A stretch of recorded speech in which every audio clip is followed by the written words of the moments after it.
നിങ്ങളുടെ ഇഷ്ട പരമ്പരകൾ എക്സ്ക്ലൂസീവായി സൺ നെക്സ്റ്റ് ആപ്പിലൂടെ തികച്ചും ഫ്രീ ആയി ഇപ്പോഴേ ആപ്പ് ഡൗൺലോഡ് ചെയ്യൂ. രാവിലെ തന്നെ ക്ഷേത്രത്തിൽ എത്തുന്ന പറഞ്ഞത്. എത്തിയോന്നറിയാൻ വിളിച്ചു നോക്കിയതാ. ക്ഷേത്രത്തിനുള്ളിൽ നിൽക്കായിരിക്കും, അതാ കട്ട് ചെയ്തത്. ആയിരിക്കും. അല്ലെങ്കിൽ അമ്മ എന്റെ ഫോൺ എടുക്കാതിരിക്കില്ല. ഇറങ്ങിയിട്ട് തിരിച്ചു വിളിക്കും. തിരിച്ചു വിളിച്ചില്ലെങ്കിൽ എന്താ, നമ്മളിപ്പോ നിന്റെ അമ്മയെ നേരിട്ട് കാണാൻ പോവല്ലേ. അതൊക്കെ ശരിയാ. എങ്കിലും ഞാൻ വിളിക്കുമ്പോ അമ്മ ഫോൺ എടുത്തില്ലെങ്കിലേ എനിക്ക് ടെൻഷനാ. സുഖമില്ലാത്ത ആളല്ലേ, മനസ്സ് വേണ്ടാത്തത് ചിന്തിക്കും. ഇതൊക്കെ എല്ലാ പെണ്ണുങ്ങളുടെ ആദ്യ മോളെ. ഇത്രയും പ്രായമായിട്ടും ഗൗതം എവിടെയെങ്കിലും തനിച്ചു പോയാ എനിക്ക് പേടിയാ. അവൻ ലക്ഷ്യസ്ഥാനത്ത് എത്തുന്നതുവരെ പ്രാർത്ഥിച്ചുകൊണ്ടേയിരിക്കും. പ്രാർത്ഥിക്കുക മാത്രമല്ല, ആന്റി ഇടയ്ക്കിടയ്ക്ക് വിളിക്കുകയും ചെയ്യും. കാട്ടിലമ്പലത്തിലേക്കുള്ള യാത്രയിൽ തന്നെ ആന്റി എത്ര പ്രാവശ്യം സാറിനെ വിളിച്ചത്. അതവന്റെ ജാതകദോഷത്തെക്കുറിച്ച് ഓർത്തുള്ള പേടിയായിരുന്നു. ഇപ്പൊ അതില്ല കേട്ടോ. നീ വന്നതോടെ എന്റെ മനസ്സിലുള്ള ആശ്വാസം എത്രയാണെന്ന് പറഞ്ഞറിയിക്കാൻ വയ്യ. നീയും ഗൗതവും ചെന്ന് വിളിച്ചോണ്ട് വരുന്നതിന് മുൻപ് ചന്ദ്രികയൊന്ന് കാണാൻ പറ്റുന്നതിൽ എനിക്ക് സന്തോഷമേ ഉള്ളൂ മോളെ. നമ്മുടെ വീട്ടിലേക്ക് എനിക്ക് നിന്റെ അമ്മയെ നേരിട്ട് ക്ഷണിക്കാമല്ലോ. ഒട്ടും മനസ്സോടെയല്ല വസുന്ധരാന്റി അമ്മയെ നമ്മുടെ വീട്ടിലേക്ക് കൊണ്ടുവരാൻ സമ്മതിച്ചതെന്ന് എനിക്കറിയാം. ഗൗതം സാറും ആന്റിയും നിർബന്ധിച്ചതുകൊണ്ട് മാത്രം വസുന്ധരാന്റി വഴങ്ങിയത്. നീ അതൊന്നും കാര്യാക്കണ്ട. വസുവിന്റെ ബിസിനസ്സിൽ ഒരുപാട് തിരക്കുകളുണ്ട്. വീട്ടിലെ കാര്യങ്ങളൊക്കെ നോക്കുന്നത് നമ്മളാ. നിന്റെ അമ്മയ്ക്കോ ആങ്ങളയ്ക്കോ ഈശ്വരമംഗലത്ത് ഒരു ബുദ്ധിമുട്ടും ഉണ്ടാവില്ല. നിധിയെ ഞാൻ പുകച്ചു പുറത്ത് ചാടിക്കും. ഞാൻ പറഞ്ഞാൽ ഗൗതം അനുസരിക്കും. അവൾക്ക് പകരം ഈ കുടുംബത്തിന്റെ സ്റ്റാറ്റസിന് ചേരുന്ന ഒരു പെൺകുട്ടിയെ ഞാൻ അവന് വധുവായിട്ട് കണ്ടെത്തും. അവളുടെ കഴുത്തില് ഗൗതമിനെ കൊണ്ട് താലി കെട്ടിക്കും. വസുന്ധരാന്റി ഫോണിൽ സംസാരിച്ചതിനെ കുറിച്ച് പാർവതി എന്റെയോട് പറയണോ?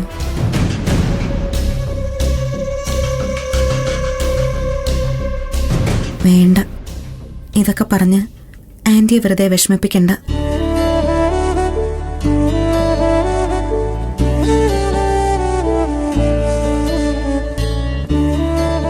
എന്റെ മോളെ കുറിച്ച് അനാവശ്യം പറഞ്ഞത് മതി. മേഡം അവളെ വല്ലാതെ തെറ്റിദ്ധരിച്ചിരിക്കുക. അവളൊരിക്കലും നിഷേധിയായ കുട്ടിയല്ല. അവളെ ജീവിക്കാൻ അനുവദിക്കണം മേഡം. അവൾ ഇനി ഈശ്വരമംഗലത്ത് വാഴണോ അതോ വീഴണോ എന്ന് തീരുമാനിക്കേണ്ടത് നിങ്ങളാ. എന്റെ ഭാഗത്തുനിന്ന് ഒരു തെറ്റും ഉണ്ടാവില്ല. ഞാനും ഏട്ടനും ബന്ധുത്വം പറഞ്ഞ് ഈശ്വരമംഗലത്തേക്ക് ഒരിക്കലും വരില്ല. നല്ലത്. വരാതിരുന്നാൽ നിധിക്കും നല്ലത്.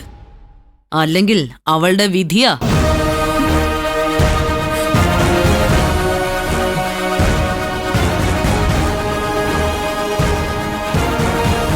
അതെ, നിധിയും ഏട്ടത്തിയും വരുന്നുണ്ട്. നമ്മൾ തമ്മിൽ ഇവിടെ വെച്ച് കണ്ട കാര്യം അവരറിയണ്ട. ഇല്ല, ഒരിക്കലും അറിയില്ല.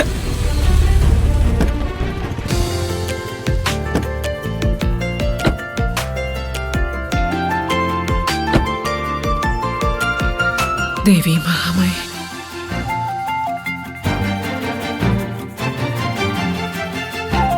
വാ മോളെ.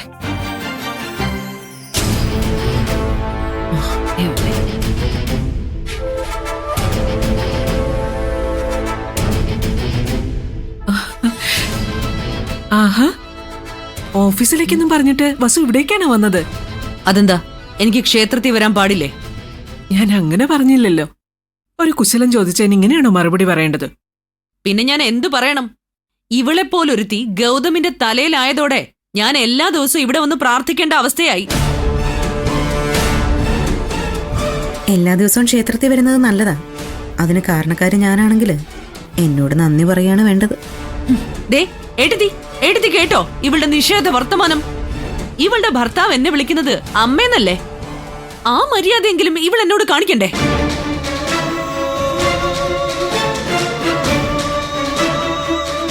അതെങ്ങനെയാ? ബഹുമാനവും മര്യാദയും പഠിക്കേണ്ടത് സ്വന്തം കുടുംബത്തിന്നാ.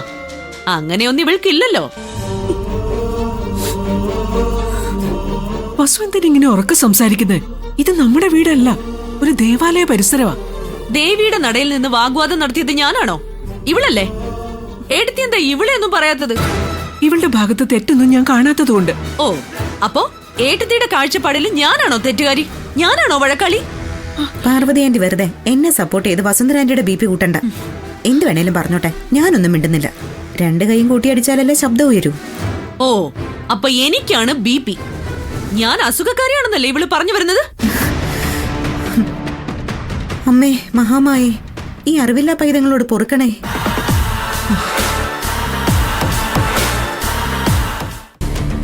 ഈ വിശുദ്ധമായ സന്നിധിയിൽ നിന്ന് വേണ്ടാതീനം പറയുന്നവരോട് കോപിക്കല്ലേ. അവര് നിന്റെ കുഞ്ഞുങ്ങളാണെന്ന് കരുതി പുറത്ത് സംരക്ഷിക്കണേ.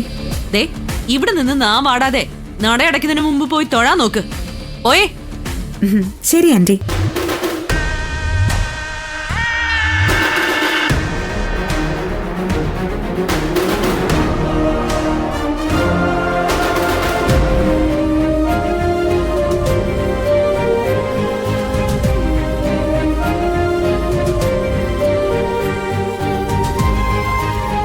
മേഡം, കണ്ടില്ലേ നിങ്ങളുടെ മകളുടെ അഹങ്കാരം? ഈശ്വരമംഗലത്ത് വലതുകാല് വെച്ച് കയറിയത് മുതല് ഇതാ അവളുടെ സ്വഭാവം. ഇതൊക്കെ ശരിയാണെന്ന് നിങ്ങൾക്ക് തോന്നുന്നുണ്ടോ? ഞാൻ അവളെ ഗുണദോഷിച്ചോളാം. എങ്കിൽ നിങ്ങൾക്ക് കൊള്ളാം. നിങ്ങളുടെ പ്രവൃത്തിയാ നിങ്ങളുടെ മകൾ എത്രത്തോളം സമാധാനത്തോടെ ജീവിക്കണമെന്ന് നിശ്ചയിക്കുന്നത്. ഞാനും എന്റെ മകനും ഈശ്വരമംഗലത്തേക്ക് വരില്ല. നിധി ഗൗതമും എത്ര വിളിച്ചാലും വരില്ല.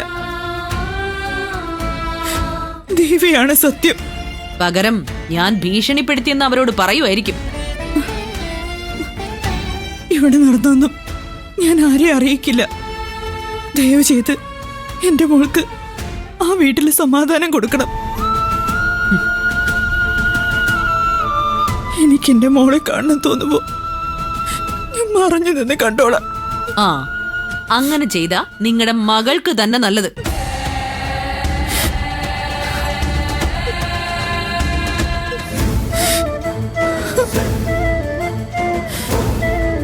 ദേവി, നിധിക്ക് മേലെ എന്തിനാ ഇനിയും പരീക്ഷണങ്ങൾ?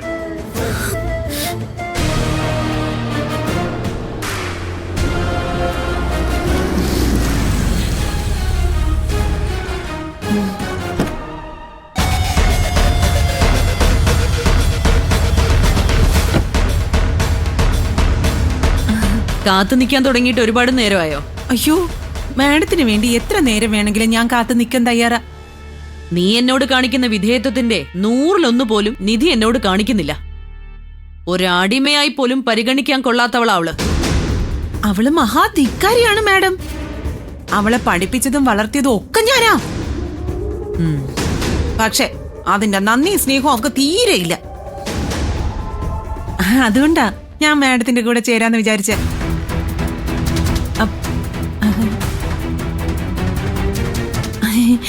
മാഡത്തിന്റെ പക്ഷം എന്ന് പറഞ്ഞ സത്യത്തിന്റെയും ധർമ്മത്തിന്റെയും ന്യായത്തിന്റെയും പക്ഷം. ദൈവത്തിന് നിരക്കാത്തതൊന്നും നിധിയെ പോലെ നമ്മൾ ചെയ്യൂല.